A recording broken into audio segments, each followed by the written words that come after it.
আমাদের পুনরুজ্জীবিত স্বাধীনতাকে রক্ষা করার জন্য মাঠে নেমেছে। আজকে যারা মাঠে নেমেছে তারা প্রত্যেকজন একজন যোদ্ধা।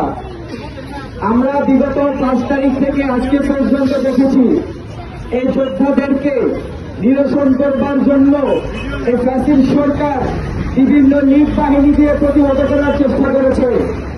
আমরা দেখেছি আওয়ামী লীগ, পার্টি লীগ, কর্মী লীগ, কিছুদিন আগে ছিল কিস্তি লীগ, এখন তারা নতুন পায়চারা করছে তাদের ইসকন লীগ দিয়ে। সুতরাং আমরা বৈষম্য বিরোধী ছাত্রী জনতা এবং বাংলাদেশের সর্বসাধারণ মুসলমান আমাদের আপার কানে একথা পৌঁছে দিতে চাই যে আপা, আপনি দিল্লিতে বসে যতই এ দেশের পরিস্থিতিকে ঘুরাতে করার চেষ্টা করেন না কেন, আপনি 5 তারিখে যেভাবে অকৃতকার্য হয়েছেন এখনো ছাত্র জনতা আপনাকে ঠিক সেইভাবে অকৃতকার্য করবে।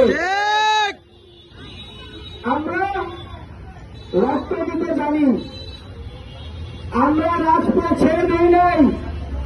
সুতরাং আপনি যদি আমাদের দেশের পরিস্থিতি এই উগ্রবাদী সংগঠন ইসকনকে দিয়ে ঘোলাটে করতে চান, আমরা প্রয়োজনে আবার আমাদের শরীরের তাজা রক্ত ফেলে দিব।